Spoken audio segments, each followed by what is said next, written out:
Hi, it's Andy. Hi, it's Dave. Hi, it's Kirk. That works better now. Yeah. Go on, Andy, Right. launch it. What are we doing today? We are doing today one that I put in the hat. As I say, we brought this list together probably 3 or 4 weeks ago, so it's been around a while, this one. This is Comalies. Comalies, what do you reckon? I think it's Comalies. Comalies, maybe. Yeah, let's go with that. Comalies XX or 20, I'm guessing it refers to by the Italian band Lacuna Coil. As I said, my choice. Saw it on the list of upcoming releases. I have got the original album from 2002. Not a huge fan of the band, but I discovered them from the video for the song Heaven's a Lie, which I thought really struck a chord with me. Really liked it. It's got the the classic male-female gothic metal vocals, quite simplistic, but it was really catchy and something I liked, and I bought the album, and looking forward to this version. Let me just find my notes. I mean, I do actually like when bands re-record, re-envisage classic albums. I mean, this one's described in an interview that I read, deconstructed and transported for 2022. In summary, briefly, I mean, I'm going to move this on very quickly. I was sort of disappointed. I wasn't blown away by the first one. It's quite forgettable, really. I do like Heaven's a Lie. It is a really good track, and the 2022 version is actually better because there's some pronunciation issues on the first album, which, yes, they're Italian. English is not their first language, but it's kind of quite obvious and quite distracting when you listen to the original version of the song. They've ironed that out over 20 years, but in summary, Heaven's a Lie is really the only high point. You know, I kind of I was just expecting more. I remembered how unenthralled I was by the original, and this new version hasn't really sort of changed my view of the band. I haven't listened to anything else they've ever done, but this one particular song, I just think, they've struck gold with it, and it's, I'm sure on their Spotify stats is head and shoulders above everything else they've ever done. But overall, I won't be revisiting this at all. I mean, I like the concept. I love it when bands sort of take a classic album, re-record it, do new versions, whatever they do to it. There's some good examples. Flotsam and Jetsam, No Place for Disgrace, again, is one really good example of that. I don't know how everybody feels about that, Flotsam fans, but it does work. This works as well, I guess, but it didn't win me over any more than perhaps the original album. No, I can't really say any more than that. There was just one thing on the original. The male vocals were clean pretty much throughout.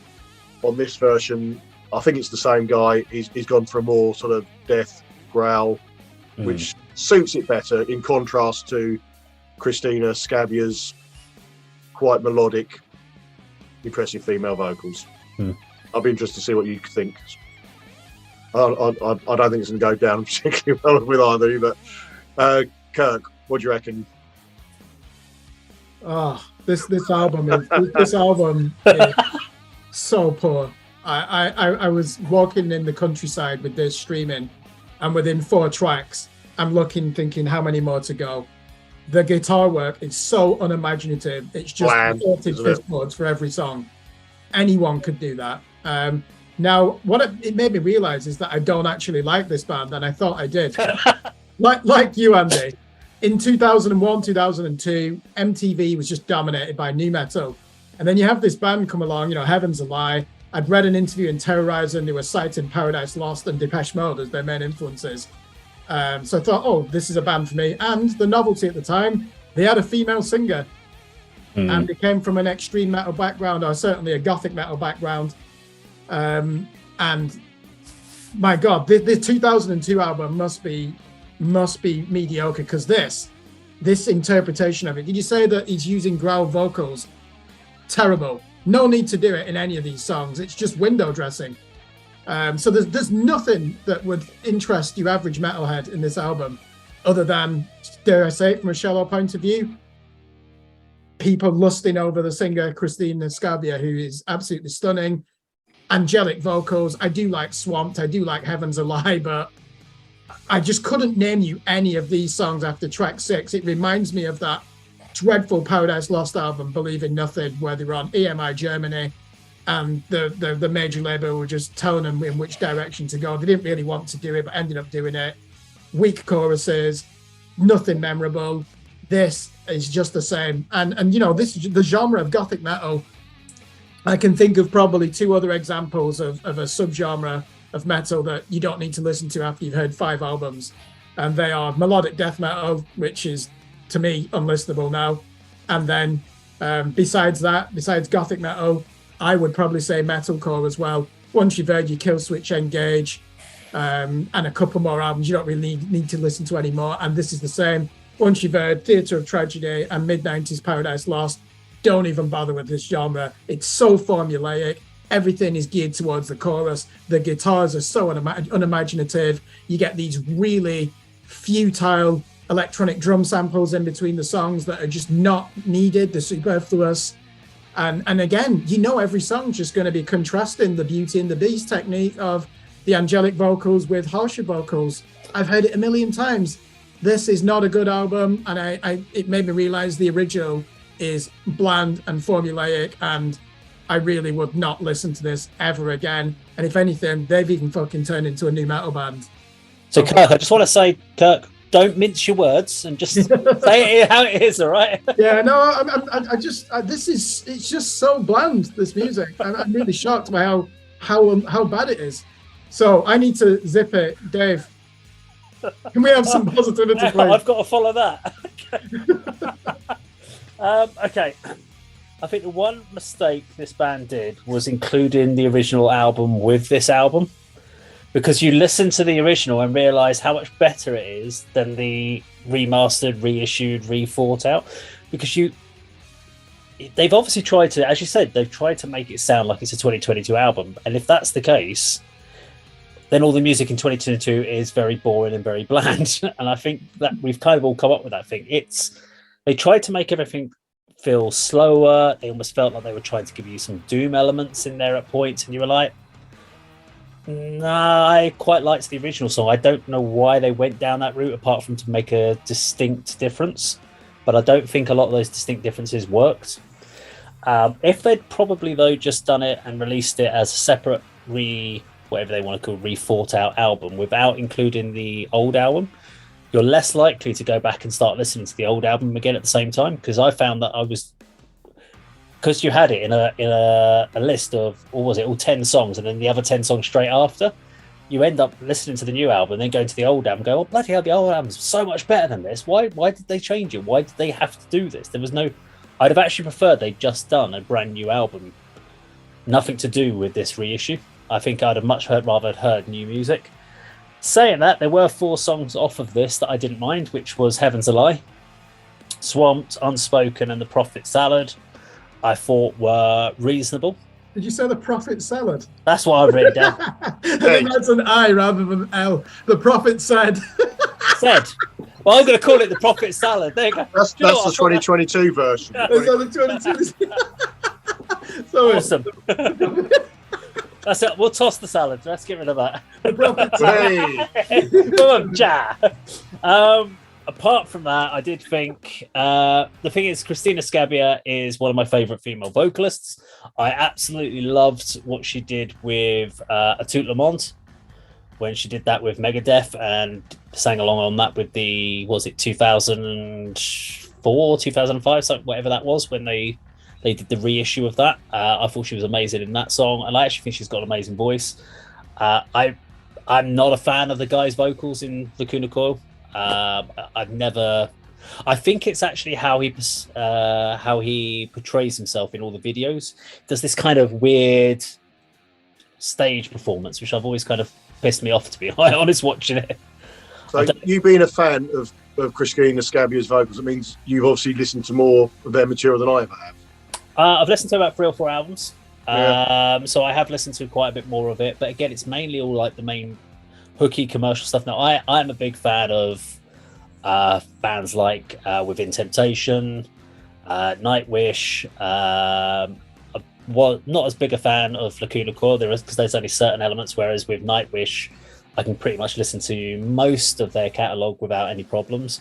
I think me and Andy are probably going to have differences on what your favourite albums of Nightwish are, depending on which era of Nightwish you prefer. But I'm not a big fan of the early Nightwish stuff. I'm probably because I have this feeling that you're very much like Bless the Child and that era. Yes. I'm Dark Passion Play era starting, and then obviously the more recent stuff like Endless Form was most beautiful. So I'm a big fan of. Obviously, I'm a big fan of Floor, etc. But yeah, I'm not a fan of Tarja. I've done a massive debate of it. My favourite one was a debate between Annette, Tarja, and Floor on Everdream, who sang it best, which is always an interesting debate to see. But obviously Tarja did, because it was originally by on her album. But anyway, we digress. Okay. As far as we like to do that. As far as Lacuna Coil goes, I think it was a bad decision to do it. I don't repick it. Yeah, I mean, well, one for us. I think I must have. I think I saw it on the list and thought I must have liked the original album more than I did, because I hadn't listened to it for a long time, and then listened to the new version and the old one. I realised I just like Heaven's a Lie. So yeah, it's a good poor choice on my part. Poor choice by the band to do it, I think. Yeah. Did you use an interesting word, which unenthralled? That's a great word to describe it as well. That was my experience. And do you know, the one thing you do realise listening to this album, how influential it is, and I mean that in a negative way as well. all this bland gothic metal that just relies on vocals and has no thought gone into the music. And this is not what to do then. We can blame Lacuna Coil for this. So. Yeah. Salute to them for being an influential artist. That means that they are relevant, but it makes me realize that they've created the prototype music that's just taking it down 5 notches. You know, Dave, you introduced us to the Birthday Massacre. They are far superior to what Lacuna Coil are doing. Even that band Oceans of Slumber, I know that they're not as metal now and they've gone in a gothic direction, but they're far superior to what I'm hearing here. Why didn't they just do a 20th anniversary live recording of this and put it out as a live album? That would have been. I mean, the other thing I thought about was that they had an album in 2001 which was Unleashed Memories. They didn't do that in 2021, which means that probably 2002's Comalies was their best album as far as their best sales year ever. Yeah, I think which means they haven't with this one. Which basically means they haven't done anything of any significance in 20 years. It's what you're basically saying by celebrating that. And considering their last album, what was it? Black Anima, which was in 2019. So they could have easily, it's been 3 years since they've released a new album. So I'd have much rather they'd spent time and brought out a brand new album, new songs, completely refreshed, rather than rehashing old material from 20 years ago. It wasn't needed. I think Lacuna Coil do have a place. There are people that like the sing-along choruses. They like being able to sing along with the bands on stage. They're good at festivals. So there is a place for the people that enjoy that. I think there are a certain group of people. So I would probably go and watch them. Probably just to watch Heaven's a Lie and then I'd leave. But then, but apart from that, that'd be the encore though, wouldn't it? That'd be the encore. But you can sing along with them. They've got hooks in the songs. But as you said, they're not the most inspired as far as if you're looking for that killer riff. Because I don't think I've ever listened to a Lacuna Coil and gone, man, that's an amazing solo, or that's a killer riff, or musically, it's never kind of made me feel impressed about what I'm listening to music. It all feels it's the background for the vocals. You never think at times that Christina Scabia is deserving of a better band? Something that's more imaginative. I feel sorry for listening to this. She's got a great voice. They're not doing anything with it. It's just so... as long as she's happy, that's all that matters, I guess. But it would be nice. I think that's where bands start doing side projects. is when they get the opportunity. So you never know. But yeah, it was a disappointing album by Lacuna Coil. Let's put it that way. So what are we giving it? Thumbs up or thumbs down? Then what are we saying? Unfortunately, Lacuna Coil gets a thumbs down from the ADK channel, which is unfortunate. But we went in there with hopes and Had them crushed. We had them crushed and lost an hour of our lives. Yeah. As always, though, if you like this video, please do subscribe, click the bell icon, like and share. And if you hate this video, just like and share anyway. And please do subscribe. And we will see you on another video sometime very soon. Take care. Bye.